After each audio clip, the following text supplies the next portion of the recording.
SBI को supreme court की कड़ी फटकार। राज देश की जनता जानना चाहती है, ये सबसे बड़ा घोटाला साबित हो रहा है।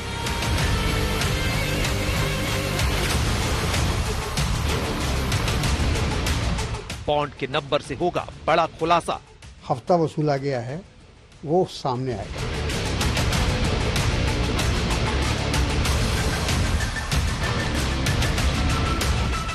चुनावी चंदा किसके लिए बनेगा फंदा।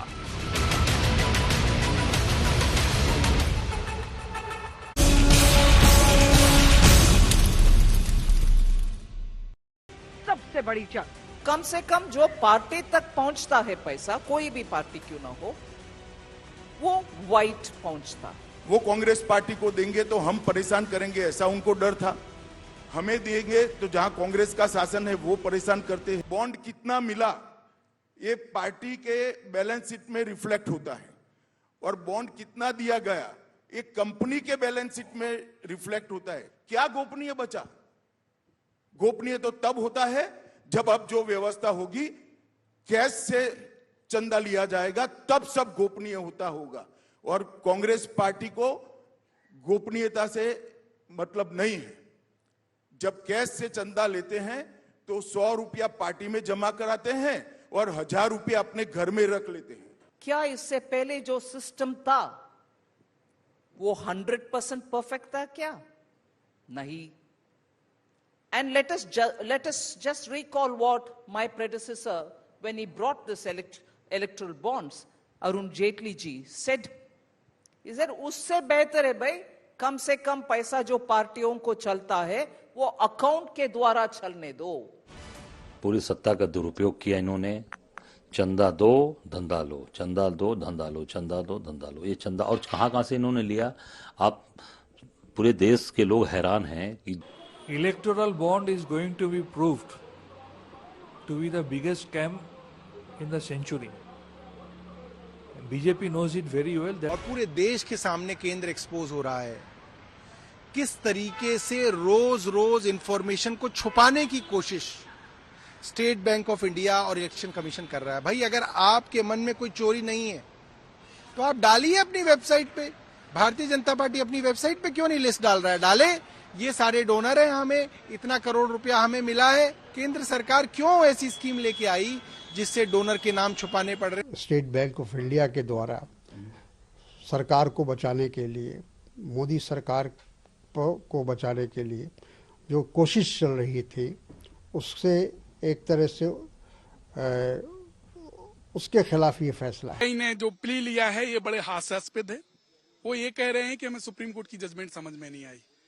जो जजमेंट बड़ी स्पेसिफिक थी, उसमें हमें नहीं लगता कि लॉयर की भी जरूरत है। प्लेन लैंग्वेज में था और कंप्लीट डिटेल फर्निश करने के लिए डायरेक्शन था।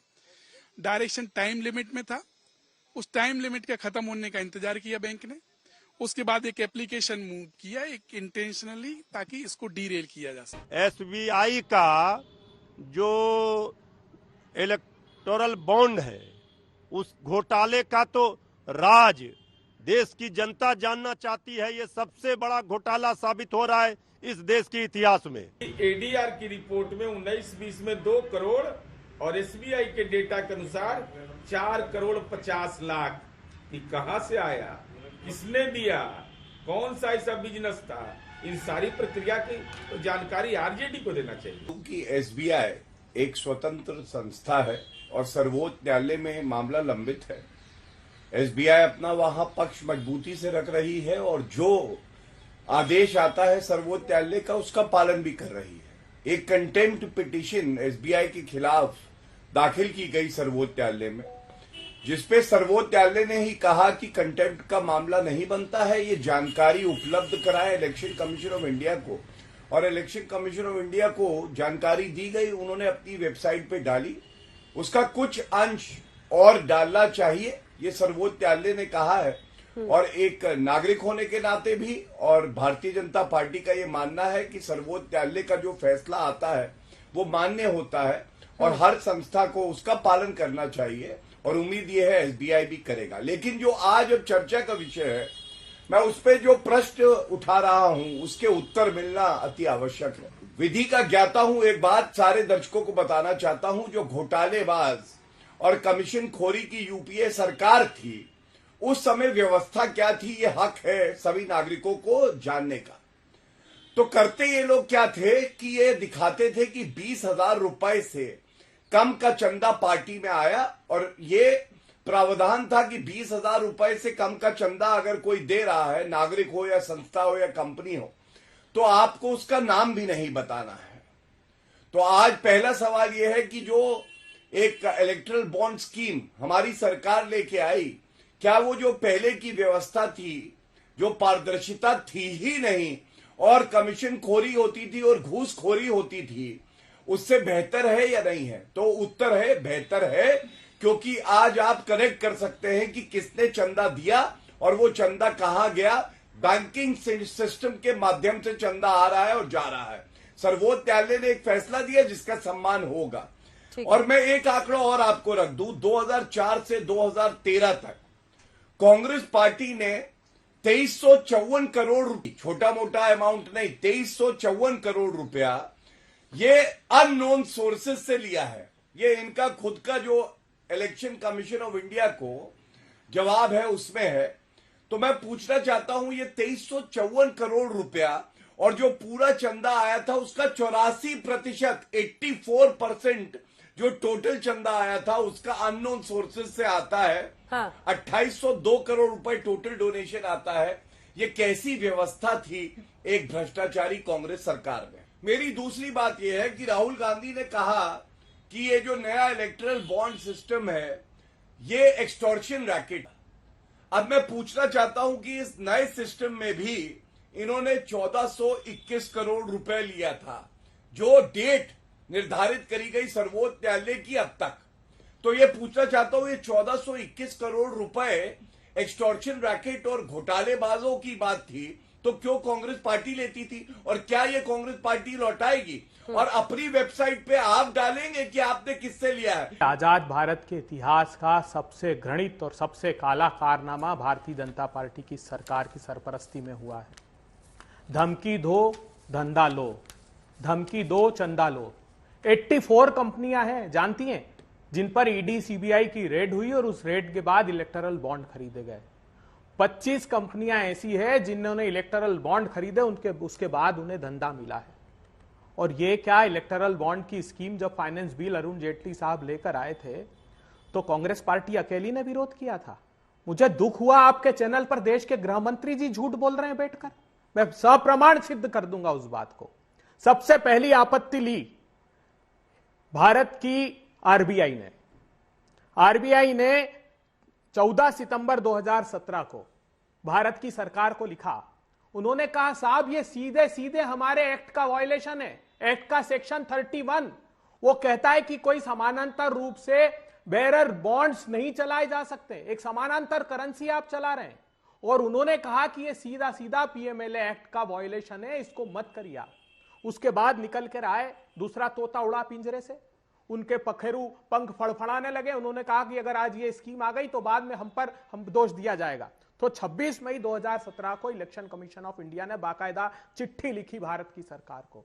उन्होंने कहा कि जो आपने कंपनी एक्ट में सेक्शन 18 में चेंज कर दिया। क्या चेंज कर दिया? पहला चेंज इन्होंने ये किया कि एवरेज मुनाफे का कंपनियां 7.5% से ज्यादा चंदा नहीं दे सकती थी।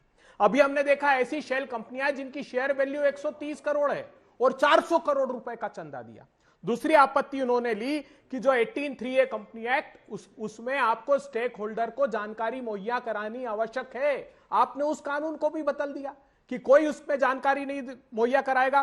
फिर रिप्रेजेंटेशन ऑफ पीपल एक्ट, जो चुनाव का कानून था 29C, जिसमें ये जानकारी देनी होती थी कि किस कंपनी से चंदा लिया, कितना चंदा लिया, वो इन्होंने क्लॉज ही हटा दिया और ये लिख दिया कि किसी राजनीतिक दल को इस बात की जानकारी ही नहीं रखनी है कि किस बॉन्ड से कितना चंदा मिला है। आप कल्पना कर सकती हैं, जो अमित शाह साहब कह रहे थे कि बैलेंस शीट में उसका खुलासा हो जाएगा, चुनाव रिप्रेजेंटेशन ऑफ पीपल्स एक्ट में खुलासा हो जाएगा, तो सारे के सारे प्रावधान इन्होंने हटा दिए। क्यों हटाए? क्योंकि ये चंदे का काला धंधा चालू करना चाहते थे। मैं पूछना चाहता हूं 2 अप्रैल 2022 को जिस कंपनी का आप जिक्र कर रही हैं उन पर 3 कंपनियां, ये लॉटरी का जो था इसमें 2 अप्रैल 2022 को इनके यहाँ रेट पड़ी और 7 अप्रैल 22 को इन्होंने बॉन्ड खरीदे। किसके खरीदे? ईडी की रेट पड़ी, उसके बाद खरीदे कि नहीं खरीदे?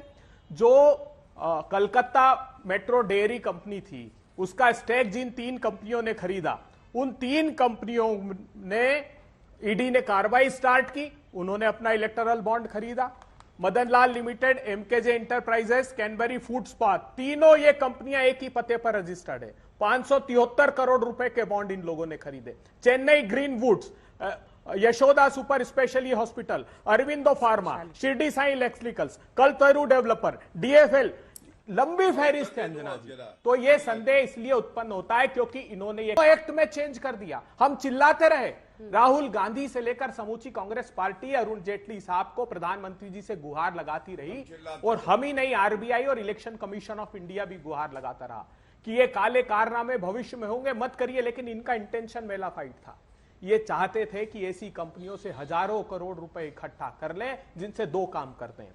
एक तो ईडी सीबीआई का जब कंपनी के खिलाफ उपयोग करते हैं तो इलेक्टोरल बॉन्ड परचेस करते हैं, और ईडी सीबीआई का जब दूसरा उपयोग करते हैं विपक्षी दलों पर तो उनके नेताओं को अपनी पार्टी ज्वाइन कराते हैं। राजनीतिक दलों को चंदा देना अपराध नहीं है, लेकिन उन कंपनियों पर निगरानी कौन रखता? निगरानी सेंट्रल एजेंसियों को रखनी थी, लेकिन उन्होंने क्लॉज ही चेंज कर दिए। अब जवाब दीजिए। जरूरी नहीं उन कंपनियों की ऑडिटेड बैलेंस शीट में हिसाब देना जरूरी नहीं, इलेक्शन कमीशन को हिसाब देना जरूरी नहीं। अरे स्टेक होल्डर जो हक था उनका, उनको हिसाब देना जरूरी नहीं, तो पता कैसे लगेगा? हक तभी बनता है कि मैं सवाल पूछूं कांग्रेस के प्रवक्ता से जब मैं उत्तर दे सकूं आपके सवालों का। तो सबसे पहले डंके की चोट पे कहता हूं कि अभी तक तो मैच करने का सारा डेटा आया भी नहीं है किस कंपनी ने किसको दिया है। जो सर्वोच्च न्यायालय ने अब निर्देश दिए हैं कि नंबर भी हो इलेक्टोरल बॉन्ड पे, लेकिन एक केस बता दें जो कि खोला गया प्रताड़ित करने के लिए या बंद कर दिया चंदा पाने के लिए। आप अगर बता देंगे तो मैं स्वयं माफी मांगूंगा कि हाँ आपने सही बात कही, ये नहीं बता पाएंगे अंजना जी। लेकिन सवाल ये है, देखिए राहुल गांधी का एक ट्वीट है, ये 18 नवंबर 2019 का है, और राहुल गांधी लिखते हैं new India bribes and illegal commissions are called election bonds. सवाल इसलिए पूछा जा रहा है 2019 में जब राहुल गांधी ये कहते हैं कि ये रिश्वत लेने का एक माध्यम है, तो 2019 के बाद 1421 करोड़ रुपए रिश्वत क्यों ली राहुल गांधी ने? आपके हिसाब से तो ये रिश्वत लेने का माध्यम था? पहला सवाल, इसका कोई उत्तर नहीं दिया मेरे यहां मित्र जो बैठे। मेरा दूसरा सवाल था और मैंने आंकड़ा दिया था कि कांग्रेस पार्टी ने किस तरह से 2354 करोड़ रुपया ये लिया है, और ये लिया है अननोन सोर्सेस से। अननोन सोर्सेस से अगर आप रिश्वत लेते हैं तो क्या पहले का जो डोनेशन देने का प्रक्रिया थी वो बेहतर थी इससे, जिसमें आप ट्रैक भी नहीं कर सकते कि ये दिया किसने था डोनेशन? इस पे इन्होंने कोई उत्तर नहीं दिया। मेरा तीसरा सवाल ये है, जैसा आपने बताया कि 509 करोड़ रुपए डीएमके को दिया गया है इस कंपनी द्वारा।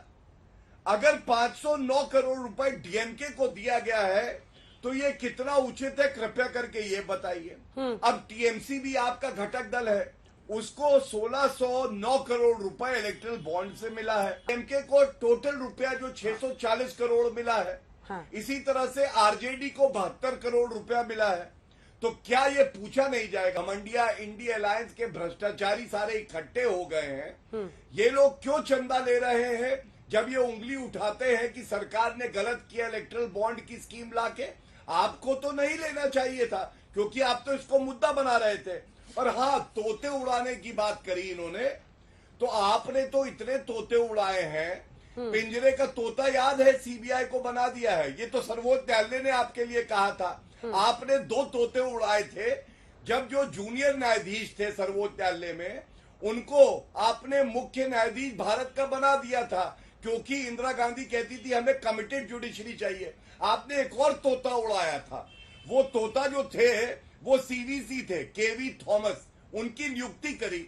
और संवैधानिक पद हो या विधिक पद हो, सर्वोच्च न्यायालय ने उस अपॉइंटमेंट को क्वश किया है। ये कितनी बड़ी बात है। एक तोता इन्होंने और उड़ाया था, MS गिल का तोता था वो।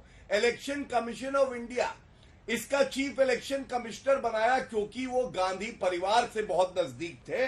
और नवीन चावला, एक और तोता उड़ाया आपने।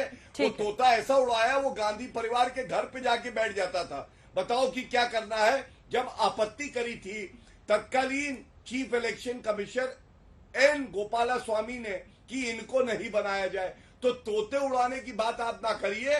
सोनिया गांधी का काम, राहुल गांधी का काम केवल तोते उड़ाना है। कमिश्नर नवीन चावला, हाउ, अब पूछा यह जाएगा Sonia Gandhi, how can Sonia Gandhi appoint election commissioner, वो तो प्रधानमंत्री थी नहीं। तो ये सारी संवैधानिक संस्थाओं के साथ छेड़छाड़ करना, तोते का गला मरोड़ देना कि अपना काम निकालना है, यही कांग्रेस पार्टी का चरित्र रहा। तोता तोता बार बार कहना ना, गिद्ध हो गए ये, और प्रजातंत्र के वटवृक्ष पर काले कारनामों के साए मंडरा रहे इनकी सत्ता की सरपरस्ती में। 3 सवाल 4 सवाल किए, एक आपने किया, 3 उन्होंने किए। इन्होंने कहा 2300 करोड़ रुपए कांग्रेस पार्टी ने अननोन सोर्सेस से। अरे जानते हैं 20,000 रुपए से जो कैश का डोनेशन कम था उसका रिकॉर्ड रखने की आवश्यकता नहीं थी, आपने भी नहीं रखा। इस बार भी जो हमने क्राउड फंडिंग की है, हमारे 90% जो डोनर है 100 रुपए से अंदर है। अंतिम पंक्ति में खड़े हुए लोग कांग्रेस पार्टी को, प्रजातंत्र को चलाने के लिए पैसा देते थे। किसने संशोधन कर दिया? हमने तो कंपनी एक्ट में यह प्रोविजन किया था कि 3 साल के एवरेज मुनाफे का 7.5% से ज्यादा चंदा नहीं दिया जा सकता। आपने उसमें एक लिमिट ही हटा दी, और जिनकी 130 करोड़ रुपए की शेयर वैल्यू, वो 400 करोड़ चंदा दे रहे हैं। तो ये लूट कौन कर रहा है? आप कर रहे हैं कि हम कर रहे हैं? यूनिक कोड छुपाए किसने दिए? नहीं, किसने दिए?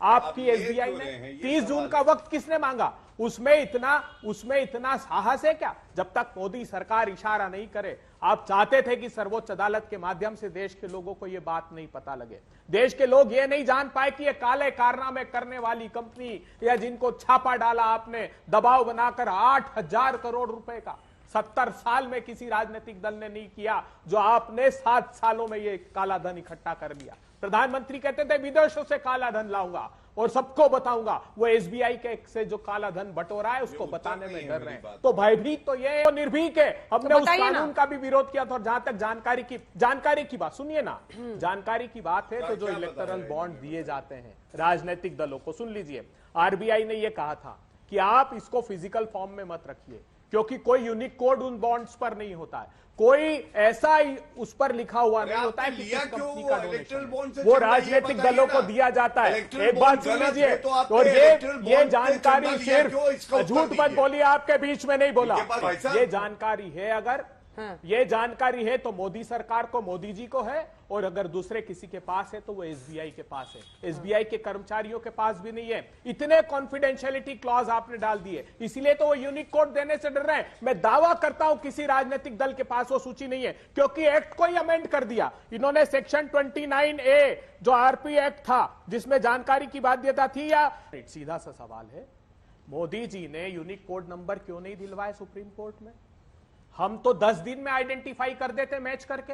किसी राजनीतिक दल के पास कंपनी वाइज जानकारी नहीं है। मैं फिर कहता हूं, 1-2 केसेस में कंपनी ने जिनको इन्फॉर्म कर दिया राजनीतिक दल को कि हम चंदा दे रहे हैं, उनके पास जानकारी है। मैं चुनौती देता हूं, आज कर दे जा रही है। हम 10 दिन में कांग्रेस पार्टी दायित्व लेती कि उन नंबरों को मैच कर देंगे जिनको जून तक का ये वक्त मांग रहे थे, और दूध का दूध, पानी का पानी हो जाएगा। भ्रम की स्थिति जो हमारी पार्टी के विषय में फैलाई जा रही है, वो कहीं ना कहीं SBI की चूक है, हमारी कोई चूक नहीं है।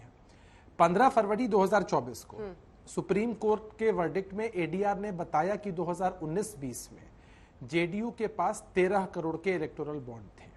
अब SBI ने जो जानकारी दी उसमें उन्होंने चूक कर दी और बता दिया कि भाई 3 करोड़ के ही इलेक्टोरल बॉन्ड हमारे पास है।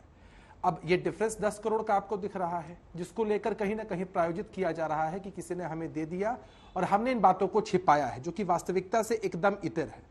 आपने देखा है किस तरह से SBI को फटकार भी लगी है इस पूरे मसले को लेकर, और एक समय सीमा मिली है कि उसमें आप सारी बातों को सच्चाई के साथ और तथ्यों के साथ पेश कर सकें। जैसे ही वो बातें सामने आएंगी, ये जो मिस्टेक हुआ है उनसे साल 2019-20 को लेकर के, वो दूध का दूध और पानी का पानी हो जाएगा। खुद ही बोला कि ये काला कारनामा है, तो पहले तो इनको मालूम होना चाहिए कि जो काला कारनामा के निर्माता है, निर्देशक है, वो तो उनके गठबंधन में है, नंबर 1। नंबर 2, देखिए, जयप्रकाश नारायण ने भी बोला था कि अगर भ्रष्टाचार जैसे चीज को खत्म करना है तो हाईएस्ट प्लेसेस पे पहले खत्म होने चाहिए। गंगा की सफाई करना है तो गंगोत्री से शुरुआत करनी चाहिए। यहां पर तो हाईएस्ट प्लेस पे सबसे ज्यादा धन है और ये काला कारनामा कह रहे हैं, तो काला कारनामा के दो संकेत तो मिलते ही हैं कि जब ये बॉन्ड आया था तो मनी बिल के कॉन्सेप्ट में आया था, उस समय राज्यसभा में भाजपा की स्थिति नहीं थी पारित कराने की, इसलिए इसको मनी बिल के तहत में लाया गया।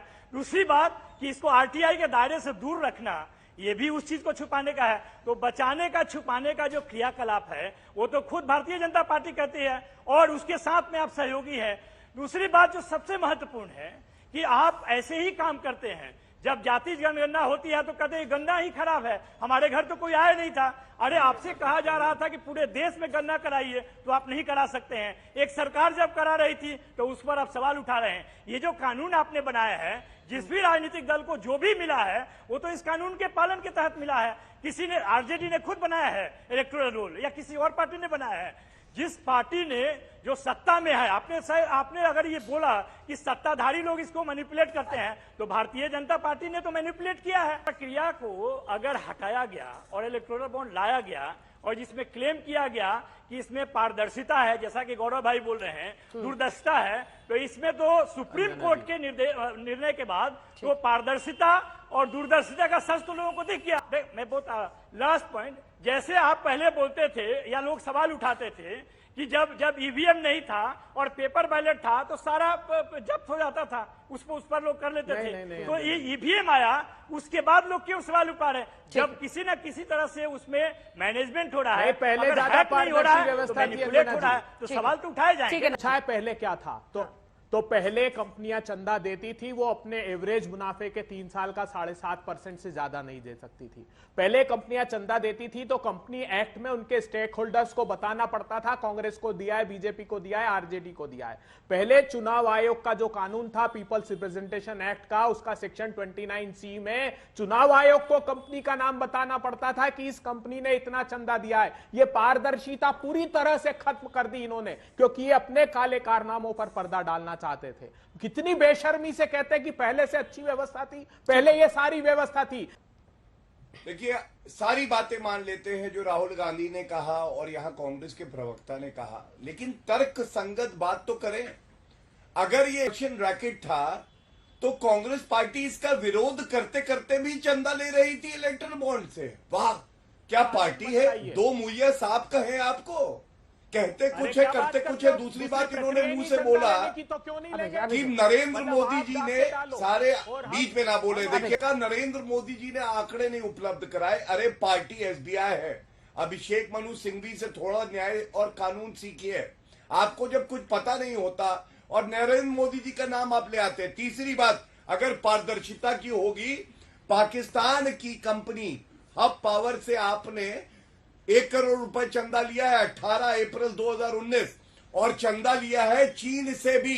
पारदर्शिता में ये जो करार चीन से किया, इसके बारे में बताइए। और जो 2.5 करोड़ रिश्वत है वो भी कांग्रेस पार्टी ने ली थी। सारे दुश्मन